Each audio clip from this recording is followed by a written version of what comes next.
این خانم زهرا صادق‌زاده هم که زهرا صادق‌زاده امروز پرزنت ایشونه. پرزنت بعدی کی میخواد بیاد باشه؟ همین الان فیکس بکنین. پرزنت بعدی کیه؟ من پرزنت میکنم ولی اگر کسی دیگه هم باشه که اوکی باشه دیگه گفتی دیگه. هفته بعد شما. هفته بعد نه دیگه شما خودت فرمودی دیگه. هفته بعد سامان جان شمایی دیگه بعد هفته بعدش هم دوباره تصمیم میگیریم کی ارائه بکنه. آقایون دانشجویان فلسفه.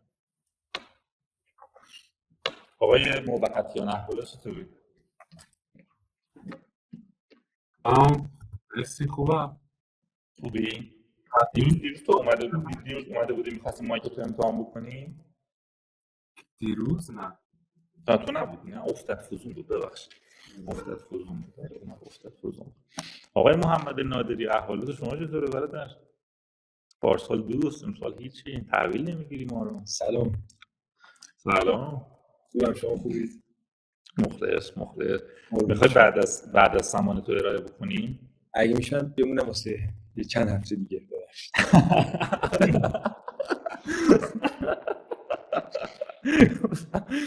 تو دانشجوی فلسفه‌ای تو باید از اینا بهتر ارائه کنی. 24 باید گرفتم یعنی همین الان از کلاس اومدم 8 صبح کلاس هم خود محمد هم دانشگاهی من بوده بچه‌ها. ایشون دانشجوی امام صادق ایشون هم درس میخونده حالا نمیدونم. دانشگاه امام صادق درس. مثلا با من هم دانشگاهی ایشون. باشه یه دقیقه دیگه شروع. ماهد شکری از طرف همه به شما سلام میکنم. خب بذارید من اینجا بنویسم. باشه یه دقیقه دیگه شروع کنیم. زهرا صادق‌زاده هم جوین شد دیگه شروع کنیم. خب زهرا صادق‌زاده میکروفون رو یه لحظه باز کنید سلام به همه دوستان بکن.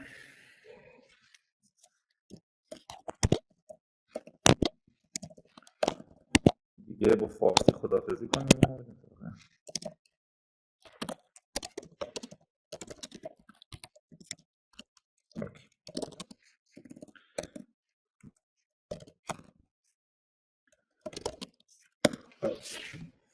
Hello everybody and thank you very much for coming over here. This is our second session of talking of philosophy in English and and we're gonna start reading please start the page 17 of the PDF and page 7 of the book. Hello Masood. You just write on time. Yeah. So please open the page number 7 of the book, 17 of the PDF, and now let's read it. So, Masood, would you if you like, you can upload the thing on here. You're on our operator right now, so you know this thing much better than I do. So I'm going to start reading the first paragraph. I'm going to start ask questions, so you're going to continue this. All right. We noted at the beginning of this chapter that the question, "What is knowledge?" Thank you very much, Masood. Masood is a very helpful guy in here. Masood is very helpful in here. So applause for you. So we noted at the beginning of this chapter that the question, what is knowledge, is an ancient one. Since our focus is on propositional knowledge, we might ask, what is for someone to have propositional knowledge? Alternatively, we might ask, what is it for a subject S to know that's P? Okay.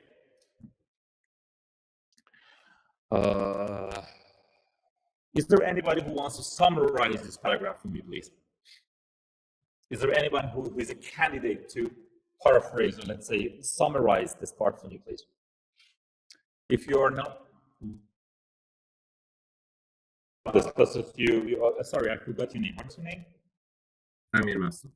Amir. I guess it won't say for subject S. What are the criteria for S? That S we know that P, right? Mm-hmm. So what are the necessary and sufficient conditions for S to know that P, right? Right, Amir? Yes. Yeah. That's pretty much it. So basically, like, if we want to talk about classical epistemology, now like epistemology is living somewhere else. So classically, theories of knowledge was basically that, trying to find out necessary and sufficient conditions that jointly together will be enough for a subject S to know that's P, where P is propositional knowledge. So, right? So That was basically classical. I'm sorry? Yes. Go ahead. Can you say that he wants to formulate the propositional knowledge? I would have to say that what are the conditions that if and only if the P has these characteristics, then we can claim that S has the propositional knowledge of P or knows P. Right. That is very much correct. That is exactly what it said. So they are like each one of those criteria are necessary and they are jointly sufficient for S to know that's P. Right.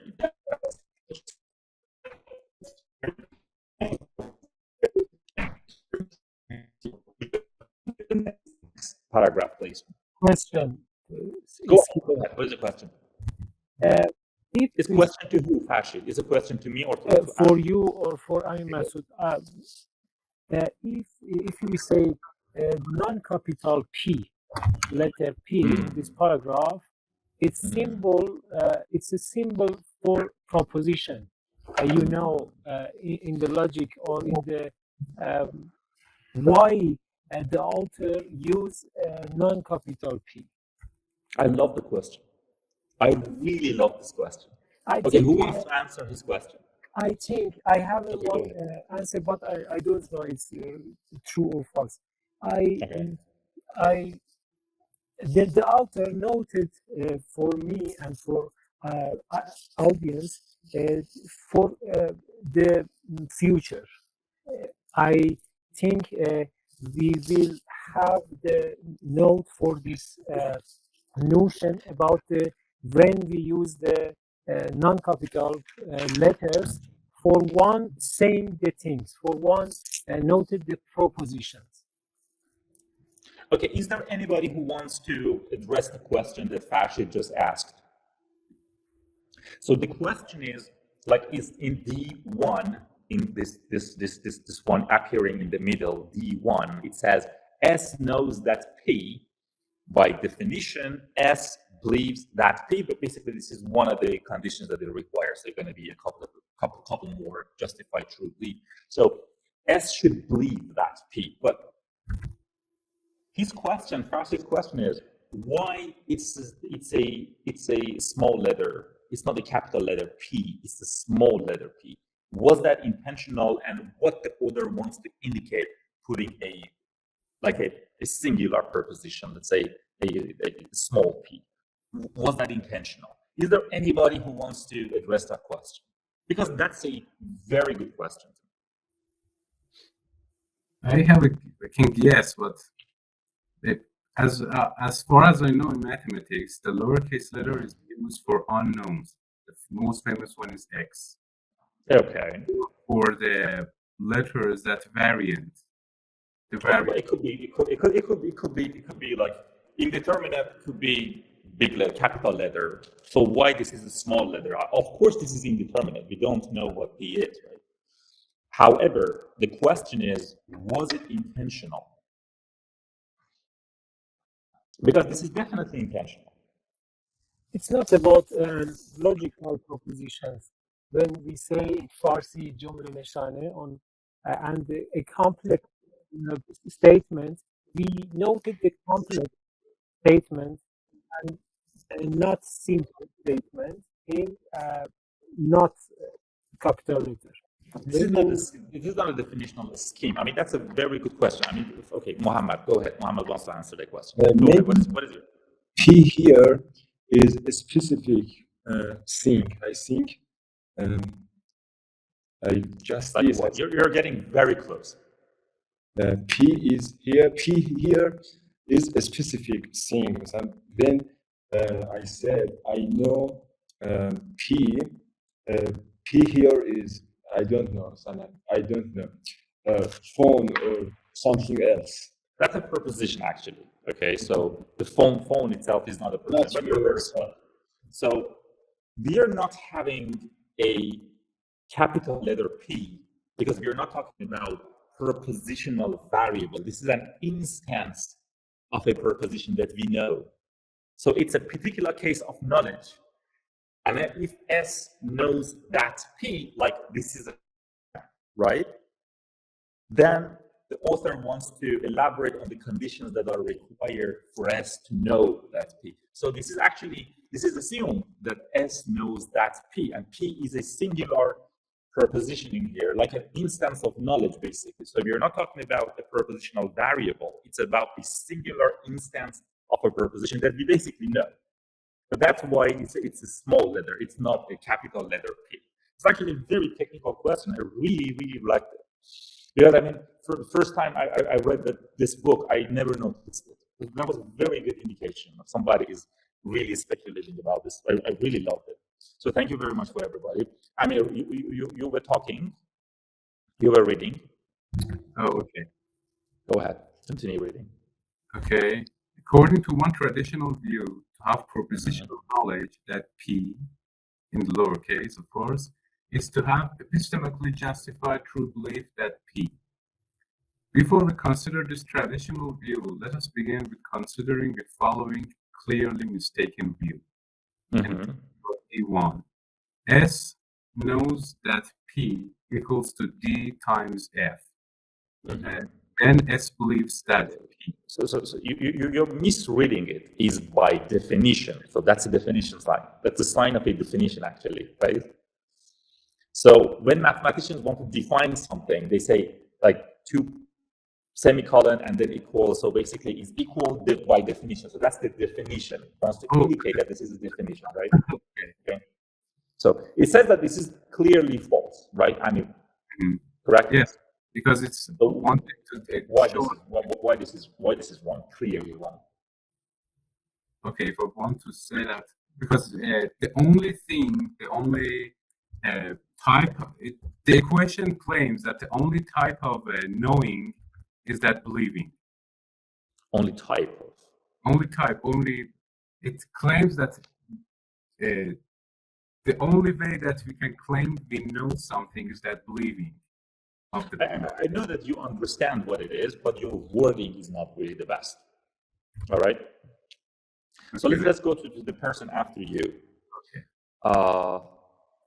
Amir Sovizi, is he in here? Amir Sovizi. Amir Sovizi is absent. Okay. Farshid Rahimi. Farshid. It's fine. So would you please explain to us why this instance of knowledge is clearly wrong? And follow up this thing. Go ahead. I think if the classical I am apologize. من باید خیلی دونه دونه کلمه‌ها رو به کار برم. منو ببخشید.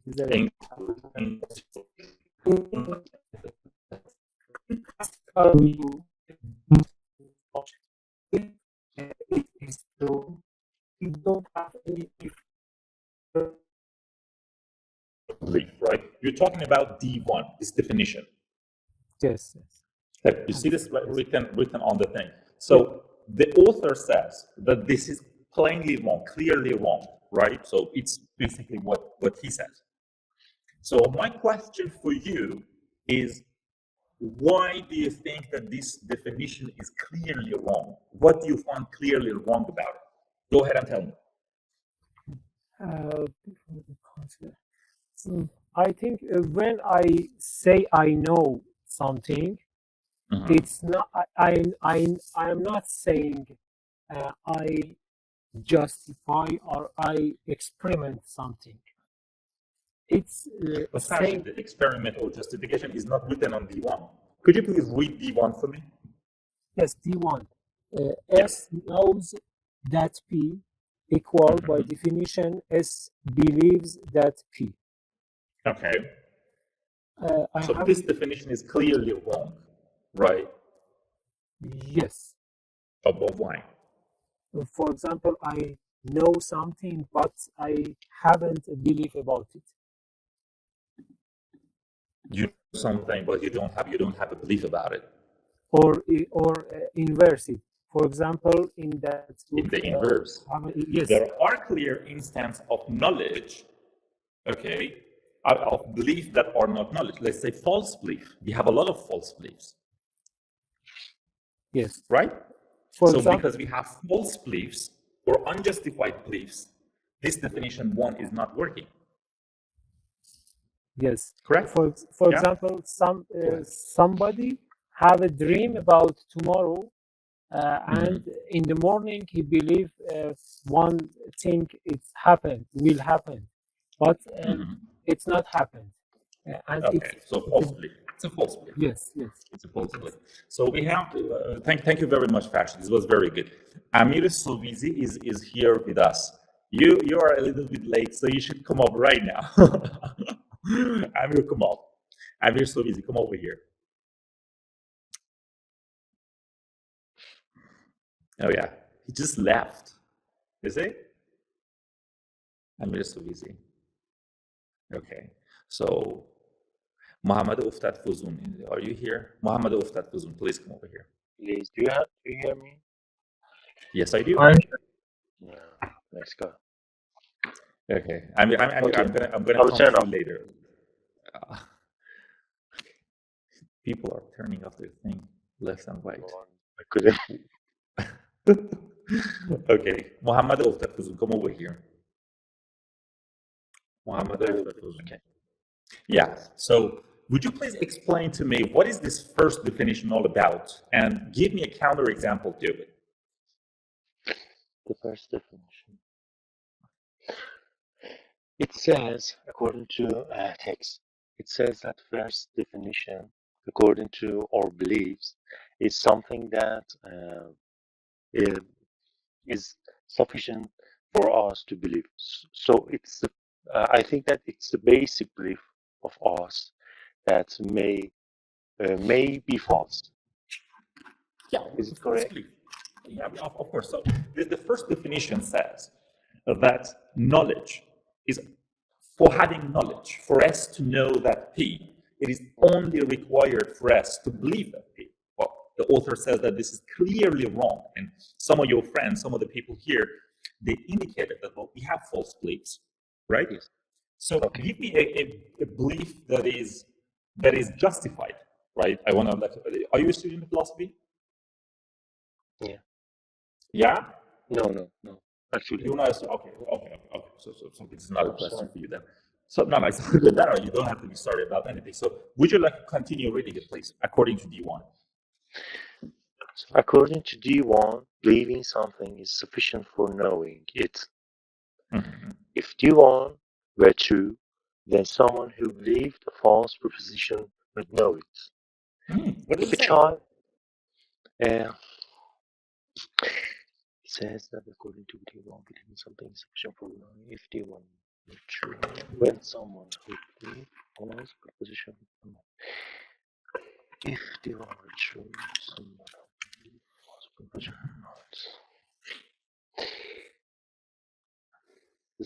As I said, that it refers to our first belief that we just think that we just believe that it's correct for us. Mm-hmm. So that's pretty much it. That is pretty much it. So somebody got a question. Masoud, do you have a question? Do you have a follow-up comment? Anything? Yes, I want Go ahead. to say that, for example, most of us believe in God, but we don't know anything about him. Ooh. It's a belief, but it's not knowing, because we don't know it, but we believe that. It's a very complicated instance. It's a very complicated. Thank you very much. I see that you have written a sentence from Nietzsche. What is that all about? There are two different types of people in the world: those who want to know and those who want to believe. What does it mean? I think it's related to the topic. It shows the difference between believing in something and knowing something. And Which is what? somewhere I heard another sentence from Aristotle, and he said that yes, and he said that it is the mark of an educated mind that it can understand something without accepting it. It's not necessary to accept something to understand it, and Right. even it entertains us. It's really entertaining to understand something, but it's not necessary to accept it. We can understand it, but it's not necessary to. It's not the. Yes, it's not necessary to accept something before understanding it. Great. Thank you very much. Thanks. That was actually a very good point that you brought up. So Amir Sovizi, please join us. Yes, I Join mean, me. sorry. Okay. Yeah. Late. Sorry for what? Because you're late, huh? Yeah, because my previous class ended at 5:15, and I'm so sorry. Okay. You know that because you are late, I'm going to annoy you a little bit. Do you know that? Yeah, you know that Sharif University is in the west of No, I'm Tehran, sorry. but I'm my sorry. house Alright. is in the east. I know. It's. I mean, I'm sorry. I mean, I can be sorry, but you know that because you're late anyway, you're going to answer some hard questions. Okay. Okay. So you see that this definition D1 right here, everybody is indicating that this is not really enough, correct? Uh-huh. And do you agree with your colleagues that this definition is incorrect? According to D1, believing something is sufficient for knowing it. If you believe something, you know it. You believe something, you know it. So you would say this is clearly wrong, right? It's not sufficient, I think. It's not sufficient. It's not sufficient. Are you able to give me an instance of a justified belief, which is not an instance of knowledge? Which is not an instance of knowledge. Yeah, like a justified belief. You mean, for example, for devil and for something like this? For what? A justified belief, which is not a knowledge. Which is not a justified belief, which is not a knowledge. Yeah. For example, the existence of a devil. The existence of devil for some people. Oh yeah, that's a very good. Today everybody is talking religion for some reason. I don't know why. So if you ask me that question, I would probably say that the earth, that I don't know, sun is revolving around the earth. Basically, that's what you see every day. You have a lot of evidence for it. Everybody got a lot of evidence for it, but that's incorrect. So you have a justified belief that the sun is revolving around the earth. You have knowledge, you have evidence, you have perceptual evidence. You see it every day, right? Yeah. However, that is incorrect. And also, an example in ancient, in historical literature, in literature. In literature, you said that in the poems that they called and mentioned many times, "Gombad Galdun," you know? That word "gombad" is basically dome. Yeah. They call sky gombad. Do you know why they would say that? Because it looks like when you see how can I say, when you see to the how can I say Horizons, probably. Yeah. You see that the sun rise and left. Yeah, and actually, it's like a circle. Right, and a part of it was because of the Ptolemy's theories, like the spheres that they were thinking that the Earth is just in the center of the universe, and all of these spheres are revolving around it, like that sort of, let's say, cosmology. What would you say to that? But thank you very much, Andrew. I just wanted to ask you a question that you cannot answer, but you clearly answered it, and it doesn't work that way. Oh, so it's not really good. You should try another way. Right. Probably I should.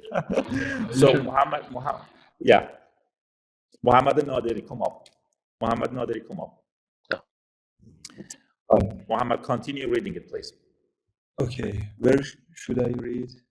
You should know that. After D1, according to D1, go ahead. After D1. According to D3, okay. Right. According to D3, knowledge requires epistemically justified true belief. So let's say that D3 represents a GTB, a count of knowledge. As we have seen, D2 implies incorrectly that Bunny knows that she will come into money, and Malcolm. Where are you reading, man? I'm sorry. Wait. Number 5, page number 5, the last. You really were not here. Muhammad, not there. Okay. So some punishments will come your way. According to D1, page number 5. Page number 5, okay. Go ahead. According to D1, believing something is sufficient for knowing it. If D1 were true, then someone who believed a false proposition would know it. If a child, for example, believed that 2 plus 3 equals 6, then according to D1, the child would know that 2 plus 3 equals 6. But the child doesn't know that, so D1 is false. Now, so D1 is false. Okay. Continue. Yeah, okay. Now, admittedly, people. Admittedly. Okay. Now, admittedly, people do something, say that they know, seem that. People do sometimes say that. Sometimes, not something. Okay. For example, a football fan might be utterly convinced that his team will win. Maybe utterly convinced that. Convinced that his team will win the championship. After his team loses, he might say, I just knew they would win. Too bad they didn't. But our fan did not know that his team would win. He was Great. Mohammed, just tell me the example of the football fan. What was that all about? Football. Okay. I hope tonight weather will rainy, but after some hours we will watch weather won't rainy. Okay. So basically, let me ask another person. But thank you very much. You read it very well. Thank you very much. And Amir Reza Mobini, are you here? I guess he's absent. Amir Reza Mobini. You don't have him here. Okay. Zahra Sadiqzadeh.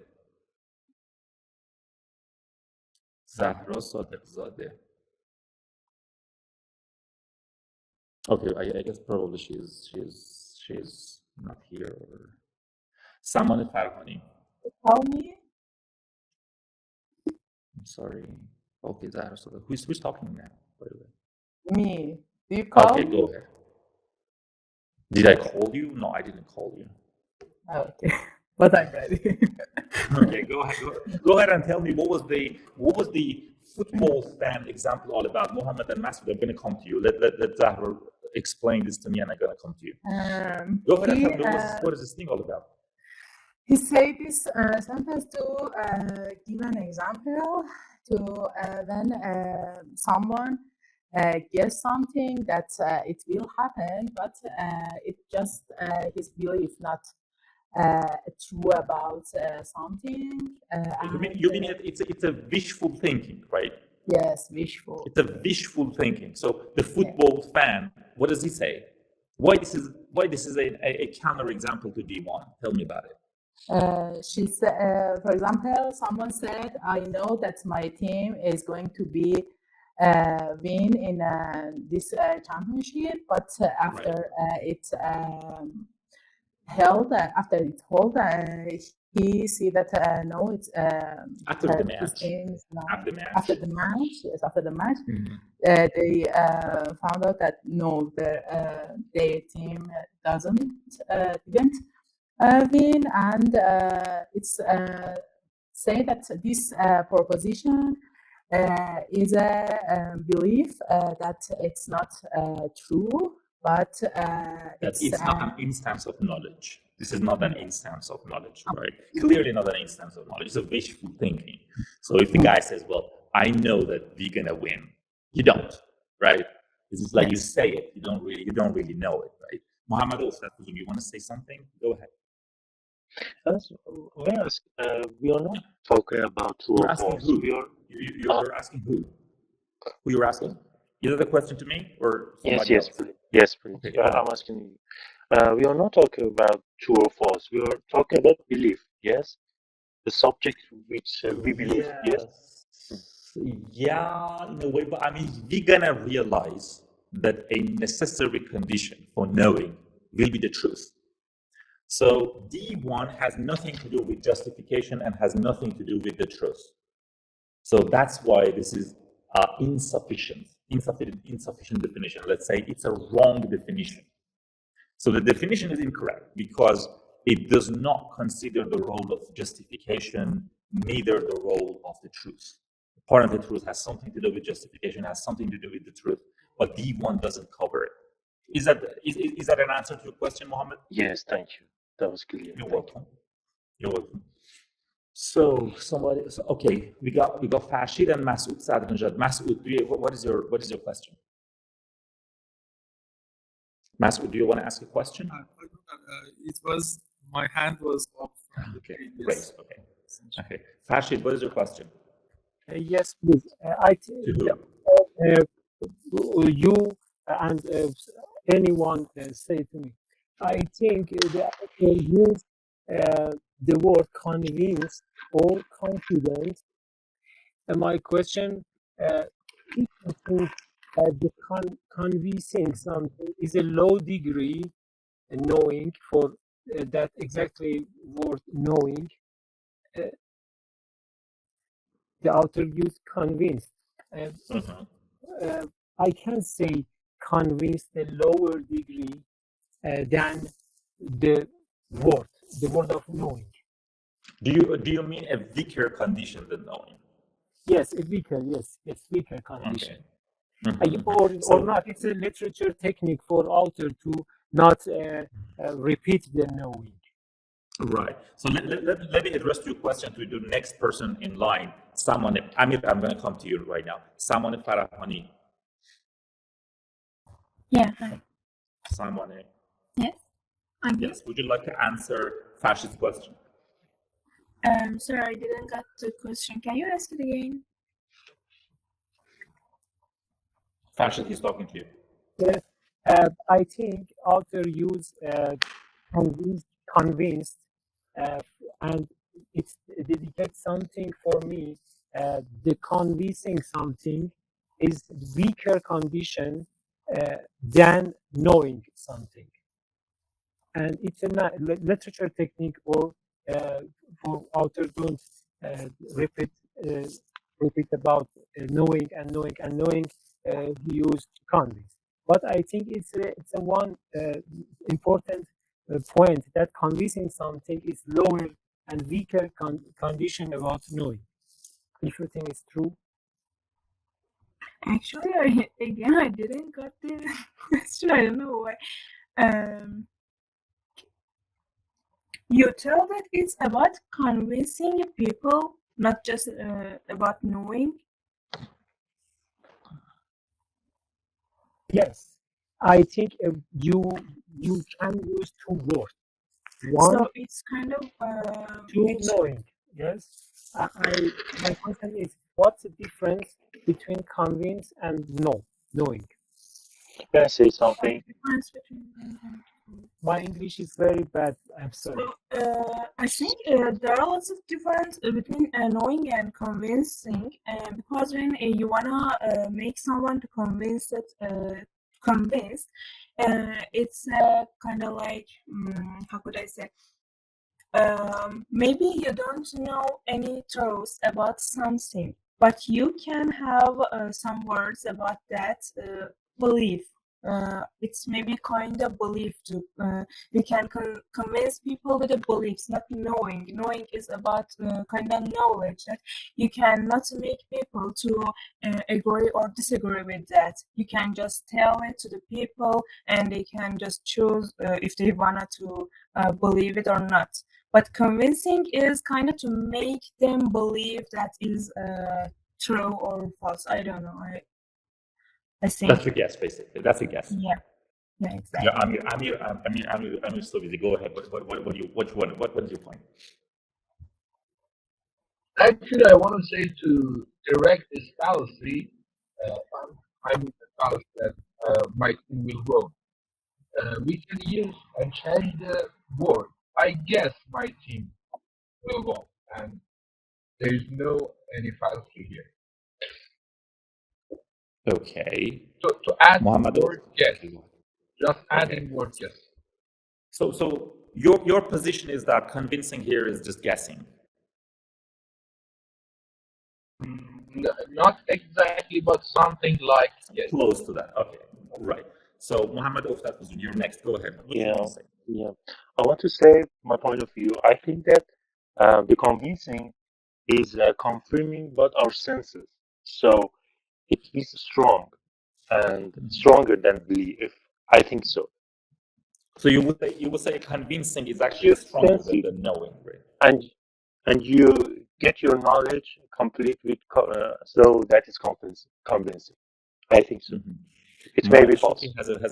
Moira Strictly has a very good point in here, but she cannot talk because so Moira, if you prefer to talk, I think that I really like your position in here, but apparently you cannot talk.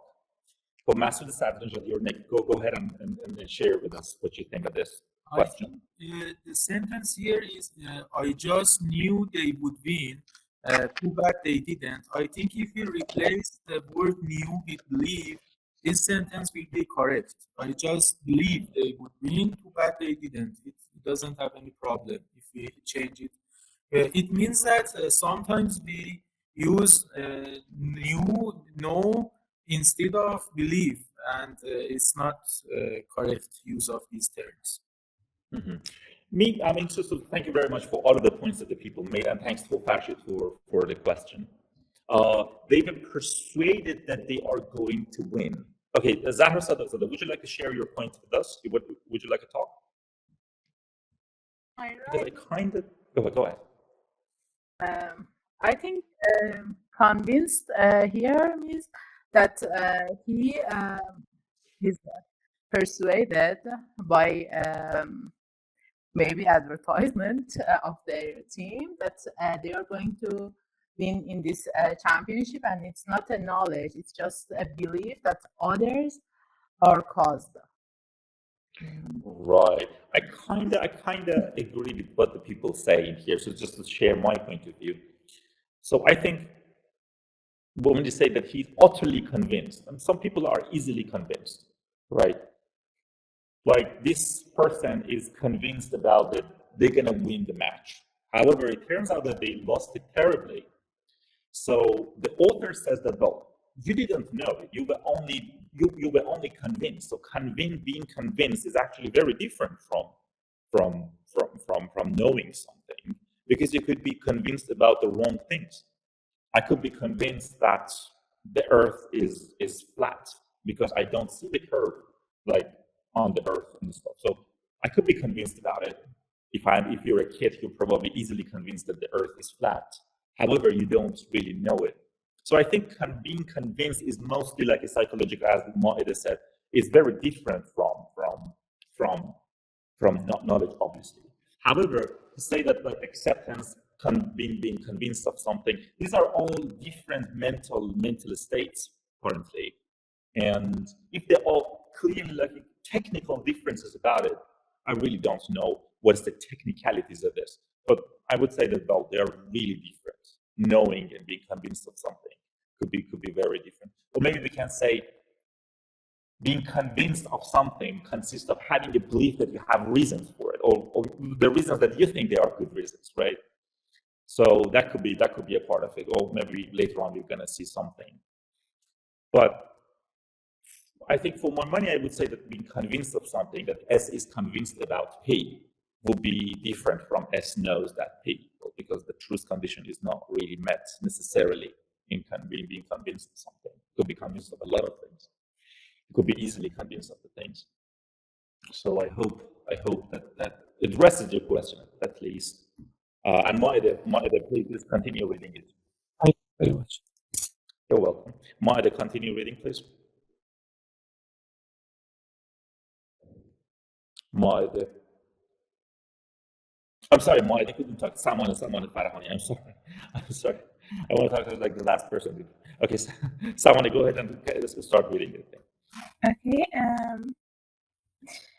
So after his team loses, he might say, "I just knew they would win. Too bad they didn't." But our No. Wait, someone. I just knew they would win. Mm-hmm.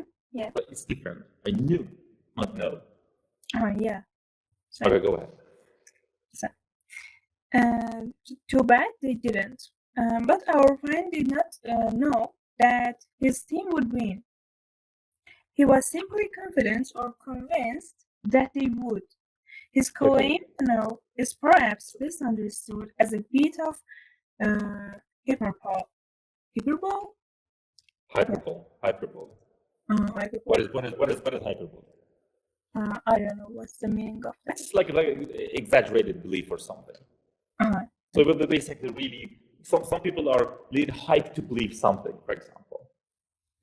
So if the guy really loves the team, are really hyped about the team, they will make assumptions like this. They just easily come to the belief that, well, they're going to win because he's a fan, right? And this sentence contains some sort of contradiction, let's say. I just knew that they win. Too bad they didn't.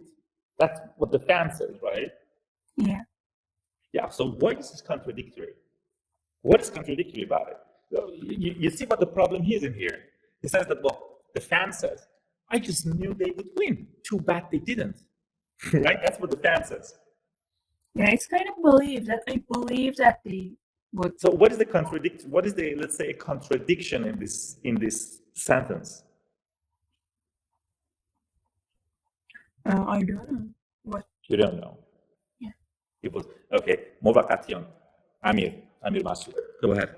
What is the contradiction in this sentence? I just knew they would win. Too bad they didn't. What is contradictory about it? Contradiction thing that is he attributes or links his propositional knowledge as a priori. If I want to read about the last section's sentence that he talked about the priori, he assumes that a priori. He assumes that they wanted the winningness, I don't know how to put it, the winningness of his team is a fact.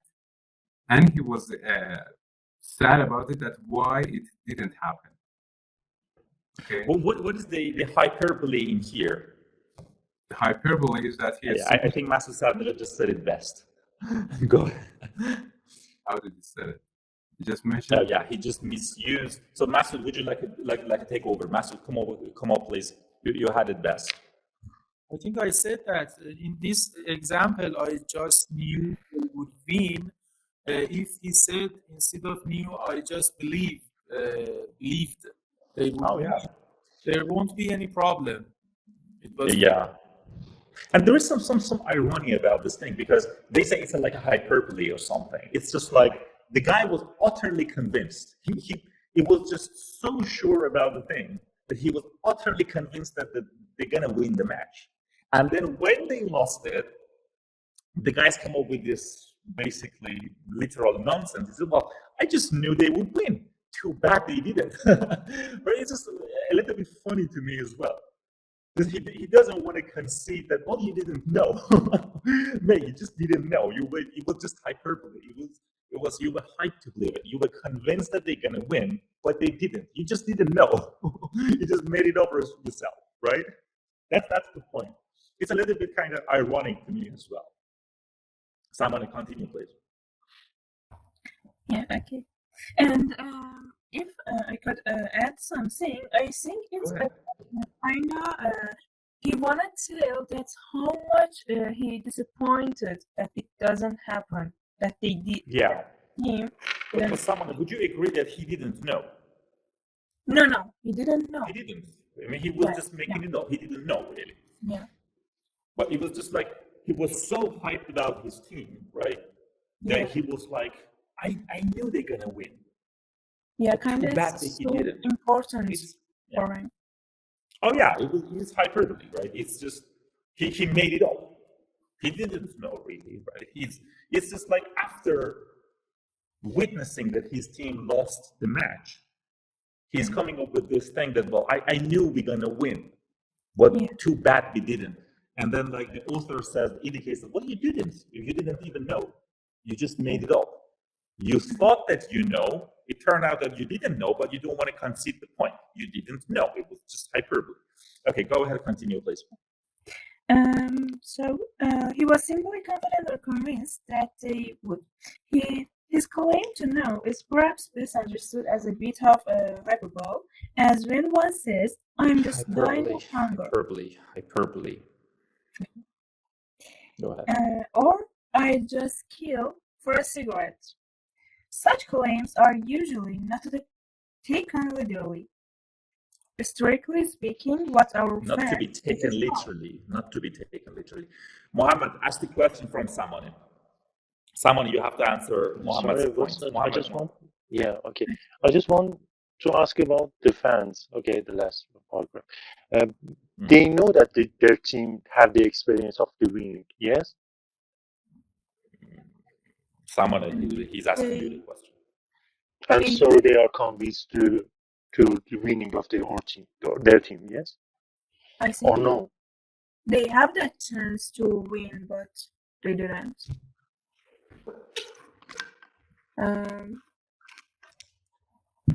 Yeah, is that your question's answer? I don't know. Muhammad, is your question? Are you happy with the answer? To me, I couldn't understand the situation of the fans. Someone, would you like to close? Yeah, okay. Please, I'm sorry. Go ahead. Okay. I think the fans believe that their team will win, but the chance of winning is just 50-50. It's not 100% they will win, and he didn't know anything that they will win or not. He just believe on their team that they will win, and it's kind of they hope their team will win. They want to see their team which they're winning, but I think their chance to win is just 50-50, and it's not they were not sure about that. So it's okay. Mohammed, are you happy with the answer? Yeah, thank you. Okay, you're welcome. Oh, welcome. Thanks. Okay, guys, we had 1 hour and around 20 minutes of class. Probably we can have a 5, 6, 7 minutes of taking a rest, and then Zahra going to take over after this. I expect a lot of questions, a lot of collaborations, and everything. So Zahra is ready for her presentation, I hope. And we're going to have a 5-6 minutes break, and we're going to come back. خب بچه‌ها خیلی کلاستون واقعا اصلا من واقعا عشق می‌کنم میام سر کلاستون برعکس اون یک من یه 5-6 دقیقه بچه‌ها برید هر قهوه چیزی می‌خواید بخورید بعدش بعد زهره میاد پرزنت می‌کنه. خیلی خیلی خیلی عالی بود همه و 5-6 دقیقه دیگه می‌بینمتون. اوکی؟ معذرت محمد آقا ببخشید واژر نمی‌خواستم بکارم. 1 ساعت چرا اسم من نقدر نه می‌خواستم بگم استاد خوردن. گفتم محمد 1 ساعت و 20 دقیقه از کلاس شروع شده یا از 6 شروع میشه؟ از 6 به وقت ایران شروع میشه. 1 ساعت و 20 دقیقه است که این کلاس شروع بعد میگه بریک داریم، بعد برمیگردیم دوباره. نه الان به وقت ایران 6:53 است. دوباره زودتر کلاس شما آن کرد. آره شما دیر اومدید. آره. ما هم امیر جان شما دیر. نه میگم الان به وقت ایران 6:54 است. یعنی 54 دقیقه از 6 گذشته. ولی ساعت 1:20 است. میگم زودتر احتمالاً کلاس رو ضبط شروع کردید یا این کلاس رو باز کردید. آره حالا چیزی تا بالاخره حالا شما برید. آره نمیدونم شاید نه احساس کردم خیلی دیر کردم، گفتم اگه اونجوریه خیلی واقعا آره اون نه دیر ببین اونو چیز نکن امین، ببین تو دیر کردی. بله برو یه قهوه بخور بیا. ممنون. بیا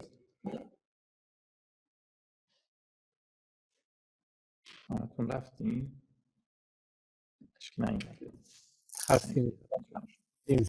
هستیم نرفتیم یه قهوه بخوریم، قهوه 50 سنتی مفت میگره. کلاستون خیلی خوبه، خیلی کلاستون واقعا اصلا عشق میکنم.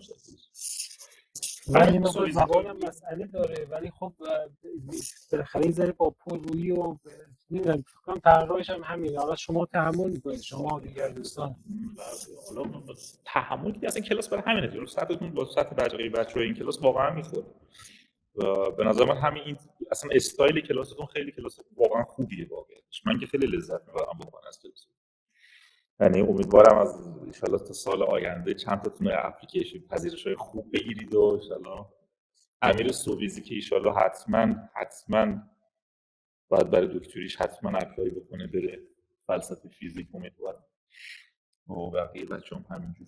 ممنون از چه لحاظ تاکید بود من داشتید میگم تو هم مسئول بچه‌ها هستن که واقعا لطفه بک‌گراند خیلی خوبه، هم انگلیسی خیلی خوبه، هم حدسات خیلی خوبه. حتما امیر چیز بکن که حتما برای دکتری حتما بری فلسفه فیزیک رسم بخونی، خیلی برات آینده چیز داره، این چیزا بینا رشته‌ای. بعد حالا تو بچه‌ها بیان اجازه هست فلسفه اینقدر به تو خدا با ما این کار فلسفه فیزیک من حالا با اساتید اینجا مشورت می‌کردم، گفتن که خیلی رشته محدودی، یعنی خیلی پوزیشن‌های کمی داره. درسته یا نه؟ واقعا درست. واقعا کاملا درست. ببین کلا اون رشته اون حالت اون فلسفه محضی که مثلا همینجوری داره خوردتر میشه تو فلسفه‌های مضاف مثلا دیگه. چون الان اون رشته‌های خیلی رو بورس و ایناست، مثلا اتیکس ای آی، فلسفه ای آی، آرتفیشال اینتلیجنس، اون الان رشته‌های رو بورس خیلی به اصطلاح طرفدار داره. من احتمالاً به خاطر اینی که این مسئله آرتفیشال اینتلیجنس همینجوری داره بیشتر و بیشتر مطرح میشه، داره چالش‌های درست می‌کنه که اینا می‌خوان از لحاظ فلسفی هم بهش برسن. پیشنهاد من اینه، این درسته که فلسفه فیزیک پوزیشن‌های کمی داره، ولی پوزیشن‌های کم یعنی رقابت هم کمتره.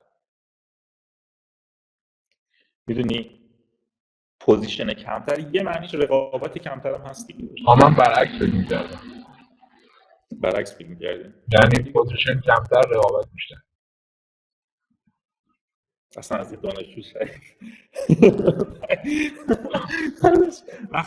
پوزیشن کمتره یعنی فاند کمتر گرفته، یعنی کمتر متقاضی داره شرکت میکنه دیگه. نه منظور این که جاهایی که ارائه میدن آره دیگه طبیعتاً تعداد افرادی هم که میرن به این سمت کمتره دیگه. ولی ببین مثلا یک کسی مثل تو قشنگ لچ میشه برای اون پوزیشن ها. یعنی قشنگ طرف میگه ارشد کارشناسیشو خونده مثلا فیزیک و ارشد اومده فلسفه خونده، دکتر طبیعی فلسفه فیزیک، خیلی برات مچ خیلی خوبی میتونه چه میدونم وارد این حوزه‌های فلسفی بشی که خب راحت بتونی پیپر چاپ کنی، بالاخره برای خودت بعدم پست داک بگیری، بعدم جا خودت رو صفر بکنی. خیلی نذار خیلی بترسونمت از این چیزا. نه لطف داری. شما خودت فلسفه ریاضی و منطق خوندی درسته؟ آره. بعد لیسانس ارشدتون هم که فلسفه و کلام اسلامی. من یه ارشدم فلسفه و کلام اسلامی بوده از دانشگاه موسسه، یه ارشد دیگه هم دکتر ارشد ریاضی محض بوده، منطق ریاضی، دکترا فلسفه بوده. دو تا ارشد. ریاضی محض بس. بی خود نیست که استاد دیگه شده میگه تو ارشد. بله.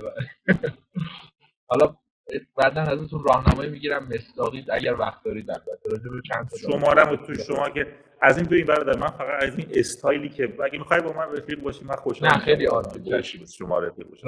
یه حالتی که بخوای منو بذاری مثلا یه موقعیت متفاوتی من بدی، من اصلا احساس خوبی ندارم. آدم‌ها میتونن دوست باشن و با هم محترمانه هم صحبت بکنن. من این که حالتی که با من یه جوری متفاوت رفتن من دوست ندارم. حالا هر کی خودت سلام میدونی، ولی اگه میخوای با من اگه میخوای من احساس راحتی بکنم با من اینجوری لطفاً حتما. چشم محمد. آره. مخلصم. راحت رسیدیم. همه اگر بر رسیدن تشریف آوردن که زهرا you ready? Zahra, you ready? Yes. Yes. Okay, the floor is yours, Zahra. Please, the people, please, everybody, you can ask her questions. You can collaborate. She can ask you questions, obviously. The floor is yours. Thank you very much. Okay.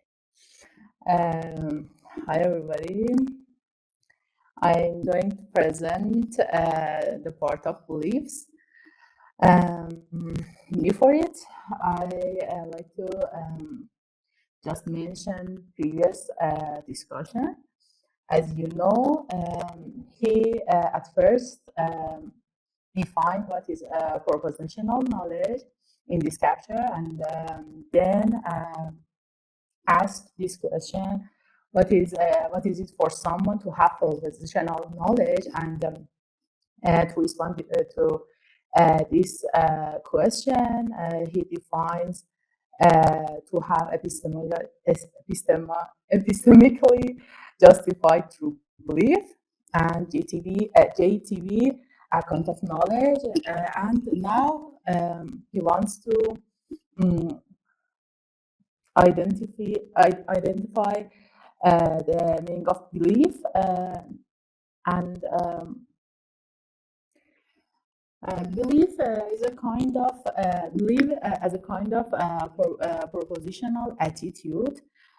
For example, give this sentence: it will be raining tomorrow. We can hope and say, I hope that it will be raining tomorrow, or we can fear and say, I'm afraid that it will be raining tomorrow, and doubt and desire. And when we say it will be raining tomorrow, it is a belief. And there are three attitudes toward the proposition. We can believe, and we can disbelieve, and we can withhold belief in it. For example, I give this sentence: God exists. Taste believe in this sentence as a true sentence, as a true proposition, and say God exists. And atheists disbelieve this sentence and believe that it is false. And we have another attitude to this proposition, that's suspending the judgment about this proposition, that agnostic withhold belief in it. And after explaining three kind of beliefs, three kind of belief proposition, he has distinguished between believe proposition and consider proposition or entertain proposition. For example, think about something that you are believe you do believe in it. For example, the Earth is round, and you have this belief. But for example, this morning you don't think about it, and you don't consider it. But you have this belief already, and think about this sentence. The Earth is a cube without the Earth is a cube.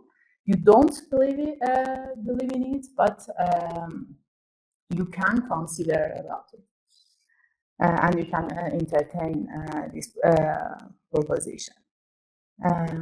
So there is a difference between believing a proposition and consider or entertain a proposition.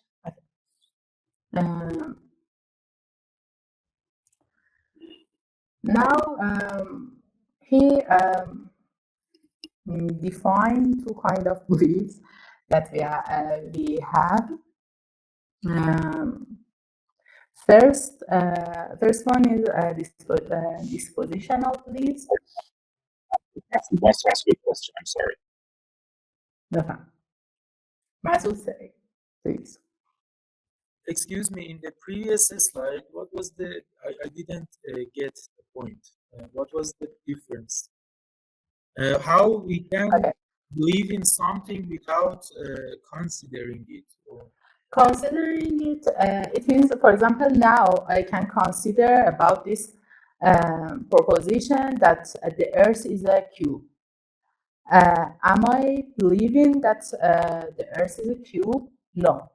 I believe in that the Earth is a round, but I can consider this proposition and think about it without believing in it. But for example, I have this. I believe in that the Earth is round, and it's not the proposition that I'm always considering about it. In daily life, I don't consider about this proposition, for example. Okay, and entertain is equal to consider? Yes, I think so. I think considering as and entertaining in this text, they are close to each other. But if other can see any difference between them, I hope they explain it.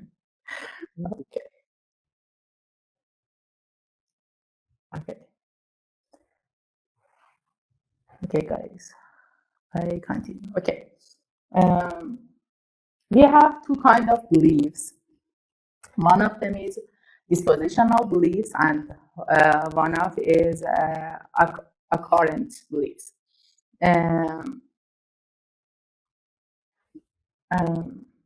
Think about the last difference that I explained between believing in something and entertaining or considering about something. Occurrent beliefs is those propositions that now we are thinking about it, and dispositional beliefs are a great amount of things that we believe it, but we are not entertaining or considering right now.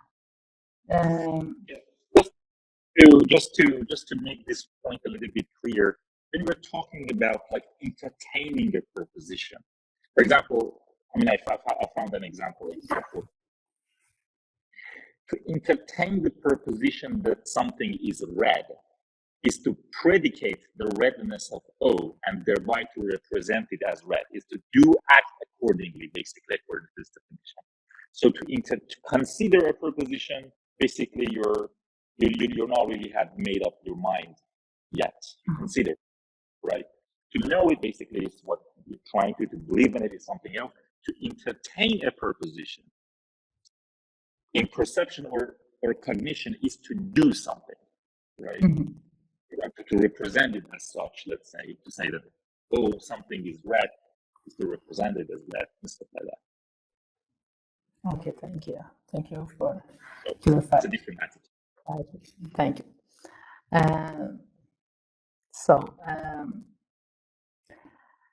There are two kinds of belief, as I said, and I'm sorry, Zahra. Masud wants to ask you a question. I think his hand is raised. from the last. Okay, but do everybody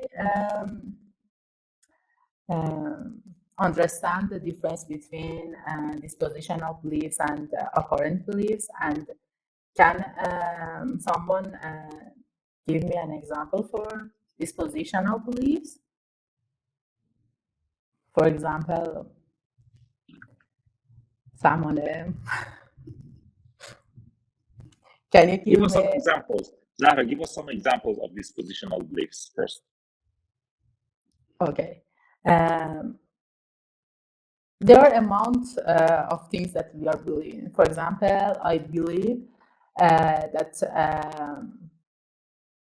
each day contains 24 hours. Okay. But right now, I don't consider it. And another example, I believe that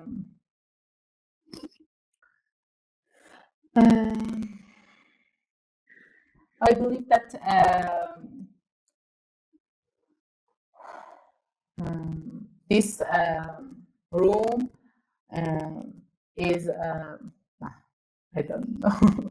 Yes, I can say this. This room is not enormous. This belief that I believe in it, but I don't consider it always. I didn't get it really. You give us an example, Zahra. Give us an example of what is a dispositional belief.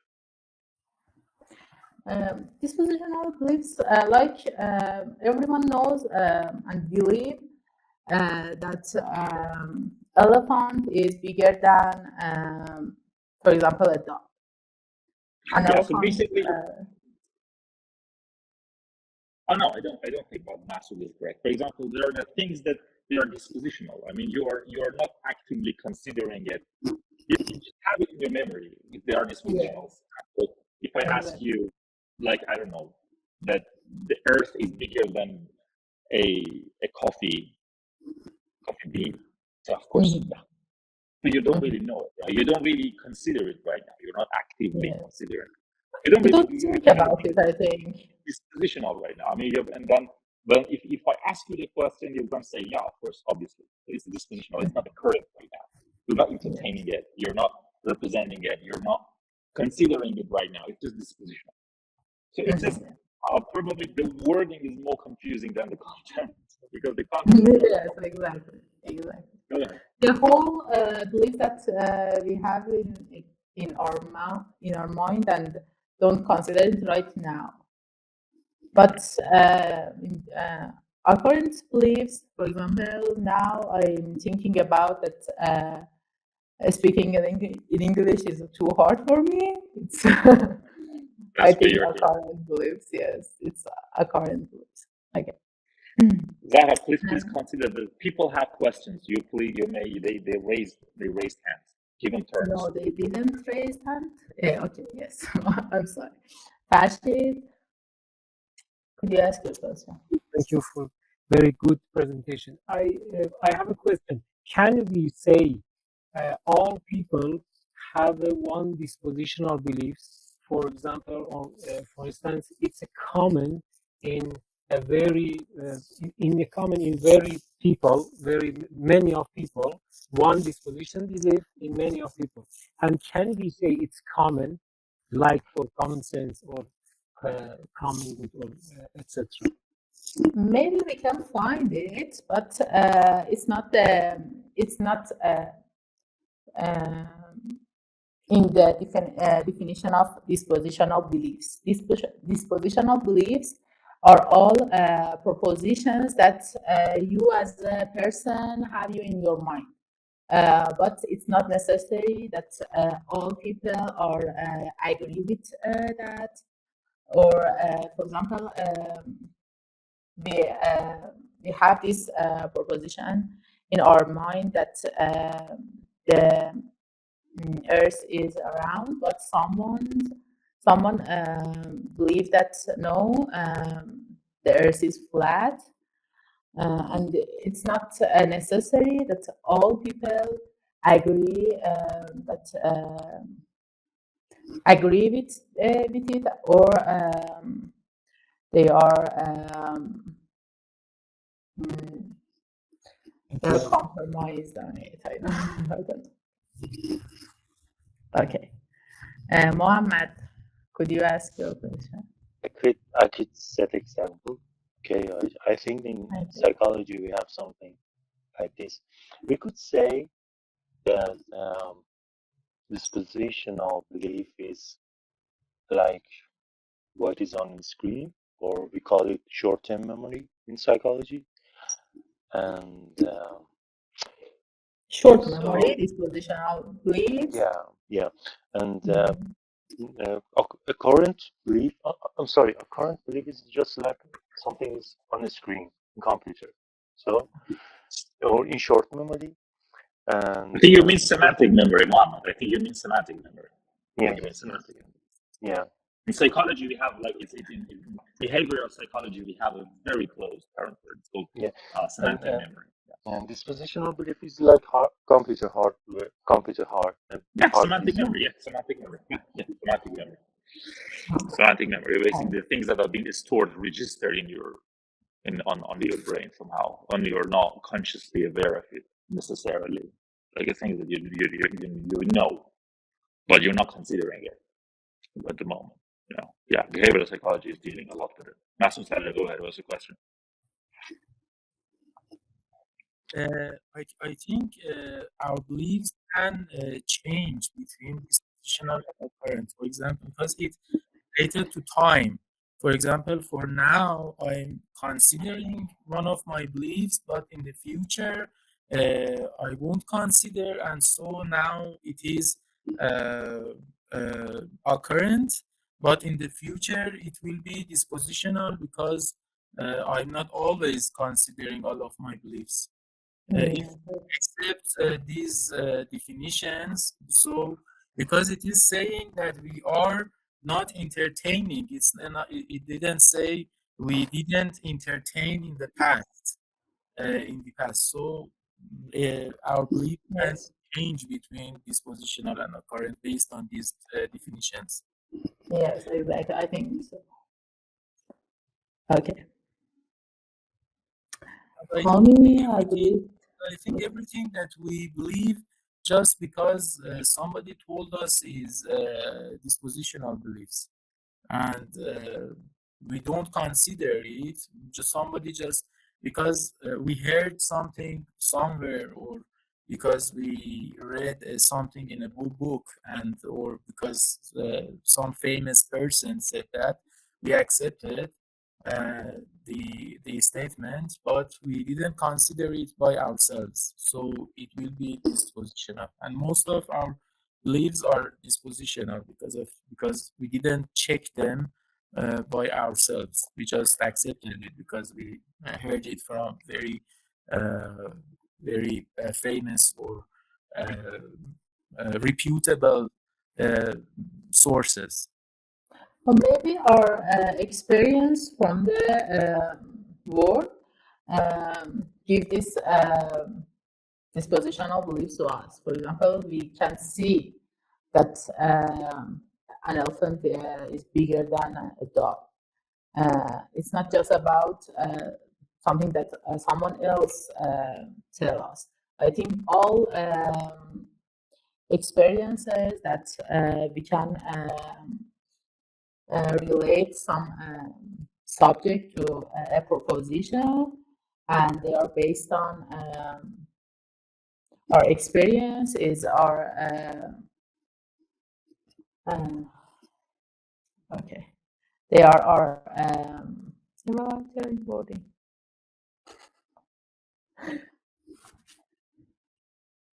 And is there any other question? Yeah, just to make this point about the terms, because I had this like somewhere in one of my chapters of my PhD thesis. So let me read it. It's basically part of my PhD thesis. Let me read it for you. Episodic memory refers to the memory of the events, while the semantic memory refers to the memory of the facts. And actually, I use this to say that basically, if you want to ascribe memory to groups, let's say collective memory, it should only be collective memory. You know that this kind of collective memory has been actually addressed in sociology as well.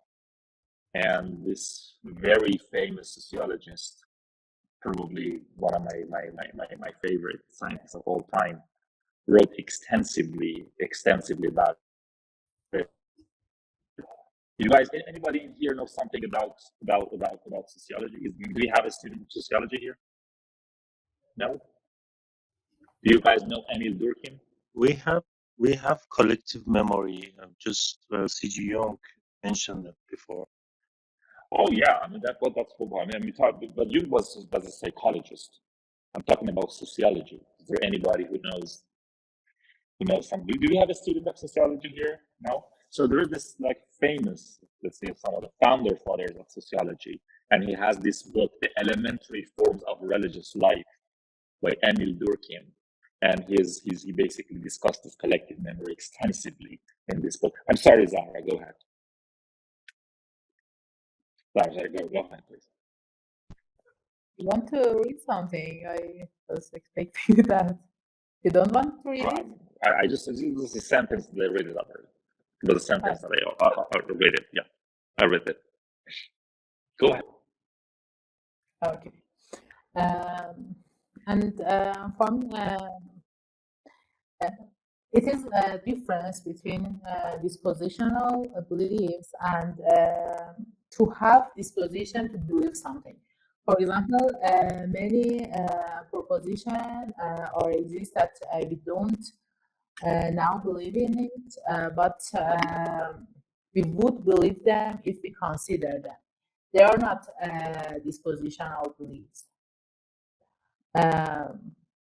Dispositional beliefs that are those propositions that we have already think about it before, but right now we don't considering it. Am I right or not, Muhammad? I don't know.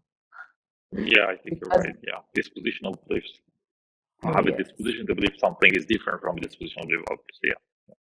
Yes. And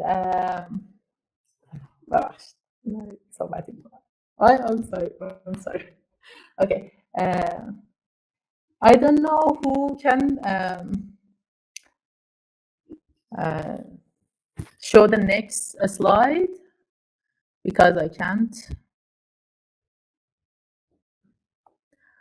But in next slide, I have summarized the two last point of definition of belief. Could you just? Oh yes, thank you. In this slide, I summarize the last part of the book. If you consider it, he says that JTB, a kind of knowledge, has defined to have epistemically justified true belief, and as we discuss about beliefs, we know that there are two kinds of beliefs, and now we have to consider these two kinds of beliefs in definition of justified true belief, that they contain occurrent or dispositional belief, both of them. It's not just about occurrent beliefs.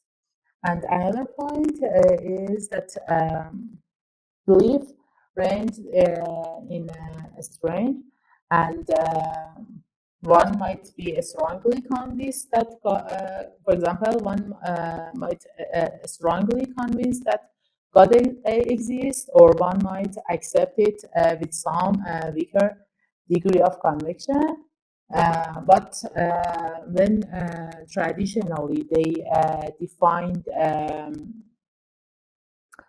knowledge as epistemically justified to believe, they contain this range of strange in believing something in the definition. Okay, is there any question? Zahra, guys, do you have any questions for Zahra? I'm sorry. Today, a lot of religious examples we have today. God exists and stuff. Leave him alone. Leave poor God alone. Guys, do you have any questions for Zahra? Yes, I want to say something. As I know, but I'm not expert in philosophy, but as much as I know, Kant understood something, a very important thing, and he understood that we can just use now, or even we can only talk about the things that which has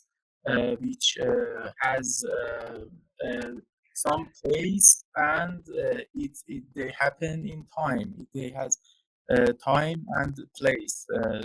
And example, the things like God can't be the subject for understanding or knowing, or we can't talk about these topics because they don't have place and they don't have time. And so it's not possible to know it. And when we can't know something, we shouldn't talk about it. We should be quiet. The best approach to something that we can't know is to be quiet about it. And as much as I know, this is what Muhammad actually has a very nice point in here. Because God is among us, true God. I mean, I'm really got them. Guys, go ahead and answer his question. Who wants to address his question? I think so. Yeah. I don't think he asked a question. He mentioned the point that, yes, I think so that Kant has claimed that if we want to propose a scientific true proposition, we have to consider the time and place because everything that is out of this and without considering this is not scientific, I think. But in other land of his philosophy, I think he has discussed about the propositions that doesn't contain time and place. I don't know. So basically, in English. A priori, a posteriori. A priori and a posteriori. A priori. People have questions, Zahra. You may manage to answer the questions too. Okay, please go ahead. No. I have any questions of you but how I remember the Kant view it was not like that. Okay. It wasn't. Yes, it was not about the time and place, because he considers those elements, as you said, a priori, the things that we have to accept for doing our abductions or are proving something. I think his point, I'm sorry. I think he was talking about logical positivism, that we should be quiet about things and stuff. Like, I think it's mostly a reading of Wittgenstein, not Immanuel Kant. That, like, if he wants, right? I mean, do you think I'm right? Because I think I'm not really sure that Kant is talking about God and stuff. I think you're talking about logical positivism. I mean, what Masoud said. Rashid, go ahead. Okay. Everybody talks about God right now. It's just so confusing. Yes, very good presentation. Thank you. I have a point about the Kant problem. It is about Wittgenstein and positivist and logical systems. But Kant have one point. Kant say God is stabilizer. Yes, I can't say I can't have a proposition, have a about God exist or not exist. But God is a stabilizer about all of the systems, and we cannot submit and say one thing about it. Wittgenstein and other peoples develop this thing in his philosophy and saying about showing things and not saying things. Sorry. Yeah, there's this showing. I mean, guys, probably because we are talking epistemology, right? You need like easier examples. Like this is a hand, this is mountain. Like the sun is, let's say, far away from Earth. These are very intuitive instances of knowledge. So probably it's better for us to stick to those things. I mean, this kind of very highly abstract questions like God is beyond the space-time and stuff, I think it's very complicated, for me at least, to understand. So probably we can have easier examples, like this is a hand and stuff. That's even a better example, actually. You raised your hand. And those who are not contributing to this, not asking questions, I'm seeing you. Go ahead. It's right in the last. Sorry. Go ahead. Okay. Excuse me. I think Kant believed that God was nominal.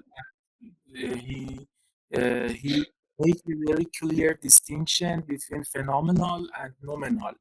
And nominal things are the things that are completely unknowable. It means that we can't know them, we can't talk about them, we can't make any proposition about them. And phenomenal things are the things that they can be the subject to, they can be the subject to our understanding, and we can talk about them. And they have these two attributes: the time they happen in a time and in a place. And we have the two terms, doxa and episteme. And doxa are these kinds of beliefs that we don't have any reasons for them. The word, for example, dogmatic, comes from doxa. And the episteme is when we understand something, and it can, and this, and episteme can, and the things which doesn't have time or place, or they don't happen in a space, can't be the subject to episteme. Okay. Thank you very much, Masood. I mean, I'm not an expert on Kant. So I don't have any idea about this. Yeah, I know like about the distinction between nominal and phenomenal, but we're here. I mean, that was pretty nice points. I mean, but I cannot affirm that they are correct. I cannot deny it because I'm not an expert on Kant. It's a very complicated philosophy Kant has, and it was I have another question to you. I want to ask you, or yes, others, because when I want to present the meaning of belief, I have assumed that belief are that propositions that we don't have any evidence for them. And now I think it's not related to evidence at all. Yes. I mean, belief per se is a mental state, right? Okay. Muhammad is. Do you have my voice? Yes, he is disconnected. Yes, we have your voice. Yes, okay, thank you. And I remember about the distinguish between beliefs and knowledge in Plato's work, but I didn't have enough time to read it again and know about the difference that Plato um, the difference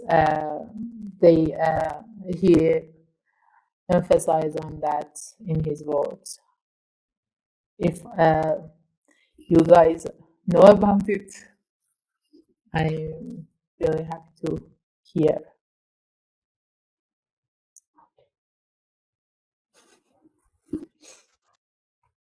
Am I back? Am I back? Yes. Yeah. So just to address again, my apologies, everybody. So I think when we're talking about belief per se is a mental state, right? And it is that kind of a mental state which is sensitive to the evidence. So belief, like evidence sensitivity, is something that you have it in belief. You can have belief about things, to the truth of something, if you have enough evidence for it. But I guess what you're saying is opinion. It's not the belief. Because if you ask me something about, do you have an opinion on quantum mechanics, probably I say it's a cool theory, but that's an opinion. That's not a belief.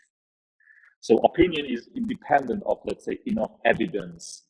You don't really have to have enough evidence to form an opinion, but you need to have sufficient evidence to have a belief in the truth of something. So I think you're talking about opinions, you're not talking about beliefs. I'm sorry, but I was talking about dogma, the difference between dogma and truth, a statement that Plato emphasized on that. Do you? Yeah, I get it. I get your point now. So when we're talking about epistemology, we start from common sense, okay? And epistemology in the current sense is something that appears, is about commonsensical instances of belief, evidence, justification, and knowledge. So what I understand about like Plato and other complicated philosophers, they are theories of knowledge. But right now, we're not talking about theories. We're talking about instances of knowledge as appeared in common sense. So we don't have really reasons for them right now. So we say in everyday English language, they would say, I know that this is a hand. And we would consider that as an instance of a justified true being, for example. So I understand that a lot of philosophers have complicated theories of knowledge, but that's irrelevant to the discussion as for now, because we are just addressing the commonsensical instances. I guess that's why we're not about to consider Kant's theory of knowledge or Plato's theory of knowledge or I don't know Wittgenstein's theory of knowledge. They are really different. We should discuss those things probably a semester after this. Okay, but right now we're only considering the commonsensical instances, like as appeared in the common. Yeah. The author emphasized on the traditional definition of exactly. knowledge. Traditionally, it has been, that is correct. Traditionally, this is the theory of knowledge, like what we are considering right now. Obviously, there are thousands of different theories about knowledge, but we are not really considering those things now. It's just about instances of knowledge, right? I mean, we know that this is an instance of knowledge, and we want to rationally reconstruct a theory based on the natural language to see what knowledge consists of. That's basically the common theme of analytic philosophy, by the way. So you have a concept in natural language, let's say knowledge, belief, being convinced of something, knowing something, being justified about something, and then they provide you with examples from common sense, from natural language. So their theory will be a rational reconstruction of everyday usage in many cases. So, but that comes after that. Traditionally, I mean, in the history of Western philosophy, mostly knowledge was understood this way. Yeah, but a lot of philosophers have counter examples that have different views about knowledge. Yes. Yeah. And is the author going to explain epistemically in future or not? Because I can't understand the meaning of epistemically in this concept. You know, what is epistemically justified true belief. I don't know this. Well, for now, if the people are just running too fast, because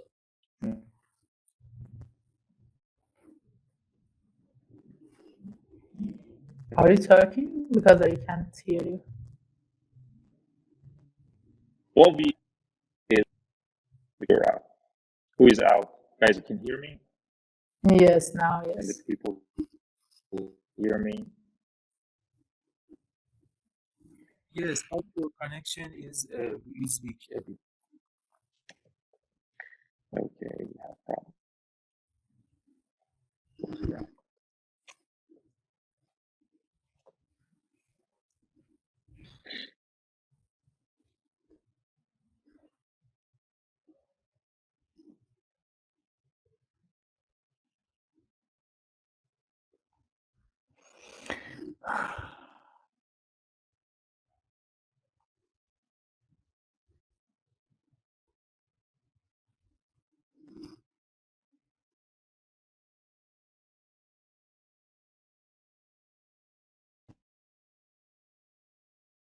Guys, can you hear me, please?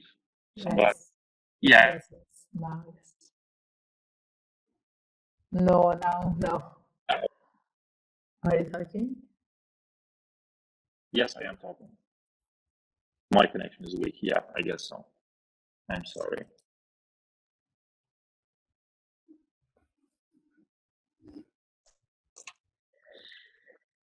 And I have turned down. Okay, after I turned off my VPN connection. However, I'm still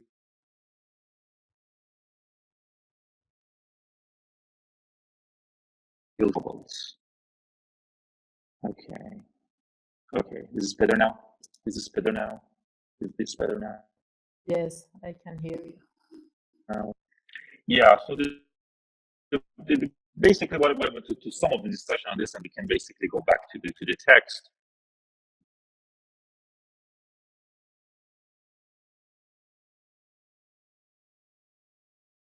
What we should basically focus on for now is not complicated philosophical theories of knowledge. What we should understand, let's say, focus on.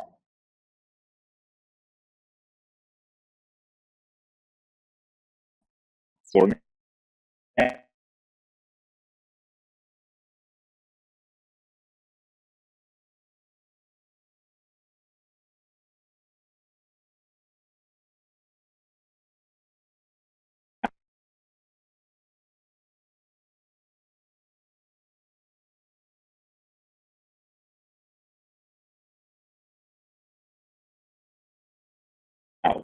so realizing that's a very, very common thing. Guys, I apologize really for the. Can you hear me? I'm so sorry. I think most of us can't hear you, and Let me.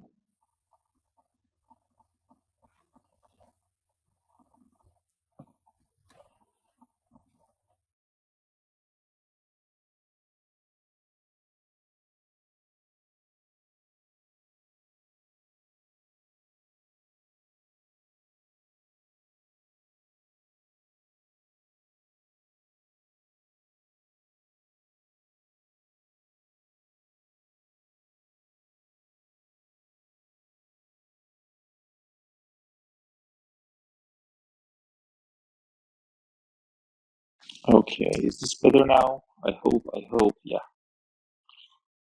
yeah, it's Yeah. So I guess now the connection is better. Sorry. I mean, my VPN sometimes is on, and I have troubles with it. Apparently, it's okay. I don't know.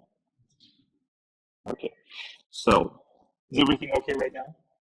Now it is much better. I think your webcam is off. This is off. Okay, you're right. Now this is on. Now this is on. Thanks. Thank you very much. I'm sorry, guys. The problem definitely from my side. I do apologize for it. My VPN was on, so my microphone doesn't work.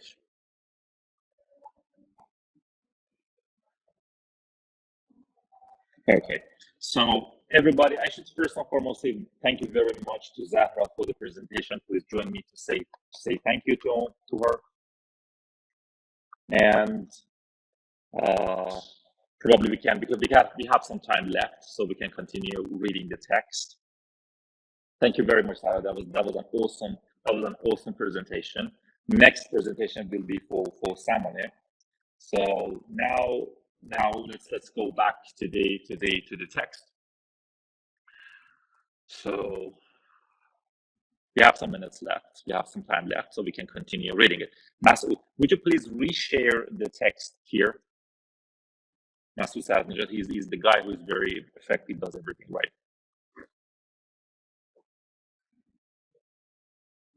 Okay, so that should be page number.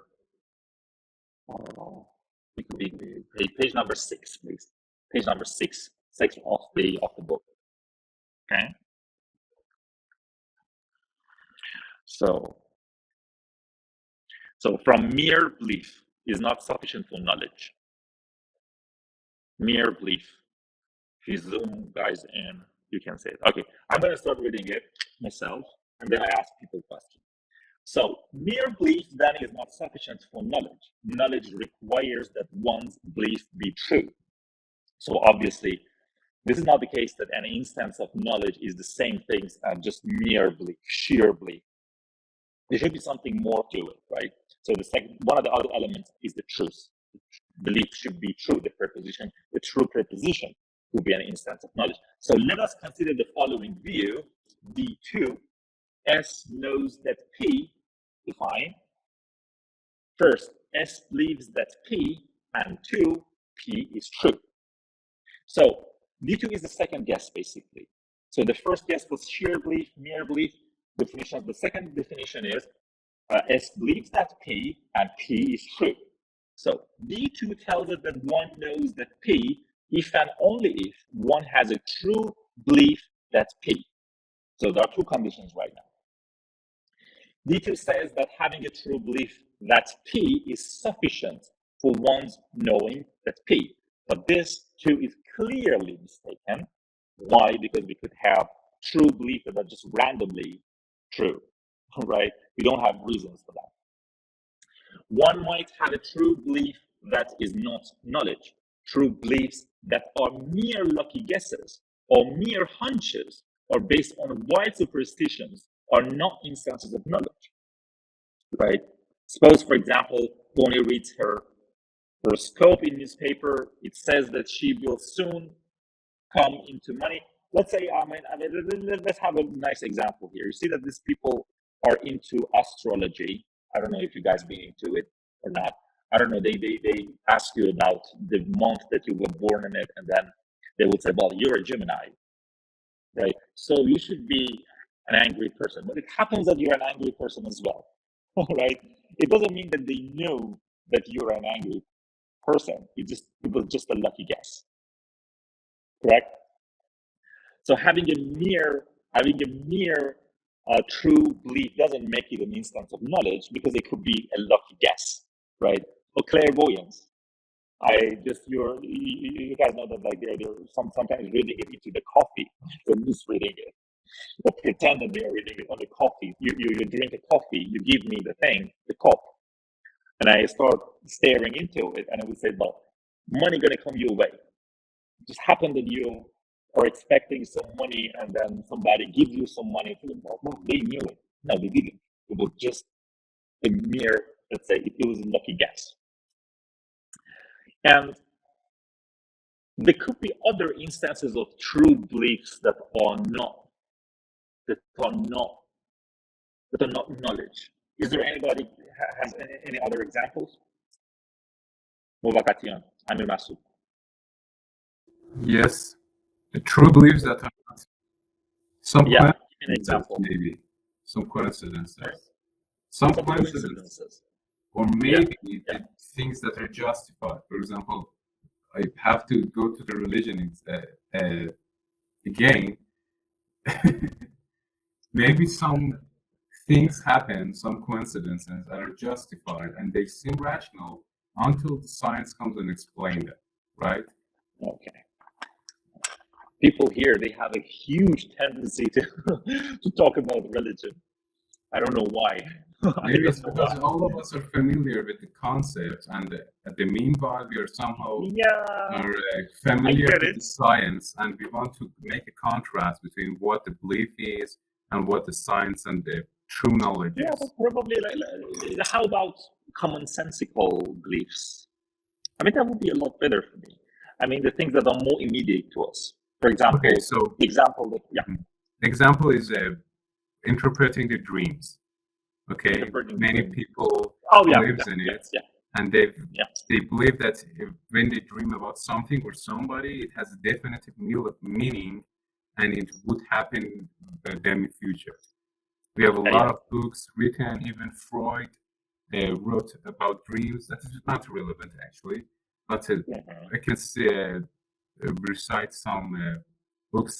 Tafsir Ibn Sirin is very famous. It has been very famous in Iran, and you can find them in library and bookstores even today, because people have the tendency, The first time I thought this is a book containing jokes and stuff, I never thought that this is something real, and then at some point some people get it very seriously. And my mother is one of them. She really takes these things just too seriously. It was crazy, actually. It's crazy. I want to add just a little thing. But there's a reason that some people believe in it. Maybe it happens sometimes, but they don't consider that. For example, 10 times they have some dreams, and maybe 2 of them are true, but they don't consider the 8 false dreams. Okay? Yeah. But it comes accidentally because it's interpretable, and people are tendencies to make their dream true. Literally, it makes them believe that this is a kind of knowledge, or even let's say wishful thinking. Let's say it is wishful thinking. Yeah. Okay, Masud, go ahead. You got a question? Yes. Got a point? I want to say that most of the time we believe in something that makes us happier. For example, we believe that there is a justice in the world, but I don't really believe that.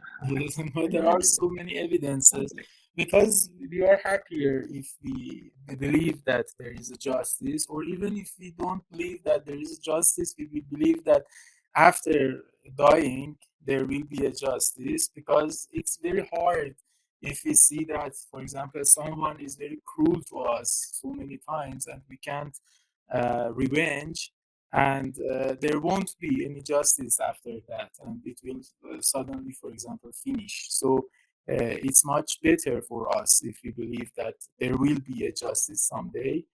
And I wanted to say something, but I forgot. So I will say that again next time. Okay. Can you hear me? I wanted to say that do you hear me? Yes. Okay. I wanted to. I think he is disconnected. What happened? Guys, do you hear me? Yes, clearly. Okay.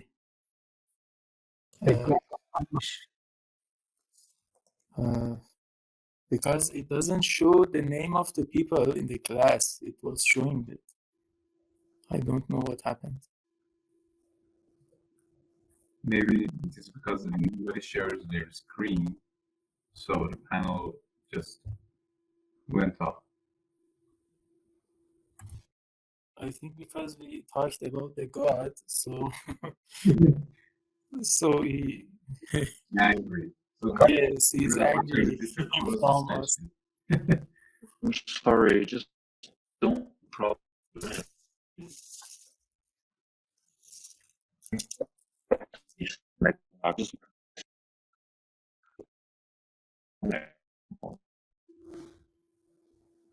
Muhammad, here your voice is really breaking. I can't hear you clearly.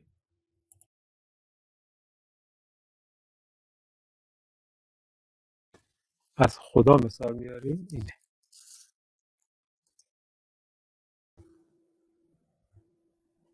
چند بار تذکر دادم که دم صحبت نکنید اتفاق بدی بعدش میفته ولی گوش نکرده.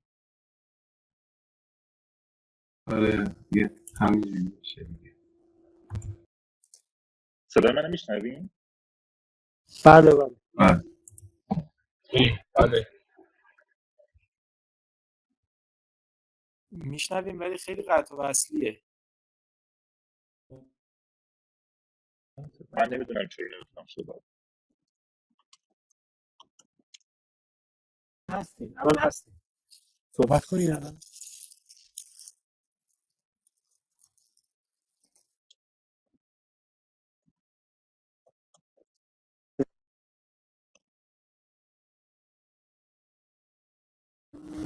دوستان جلسه خیلی خوبی بود. اگر اجازه بدید من رومو ترک بکنم، هفته دیگه میبینمتون. شبتون بخیر با اجازه همه.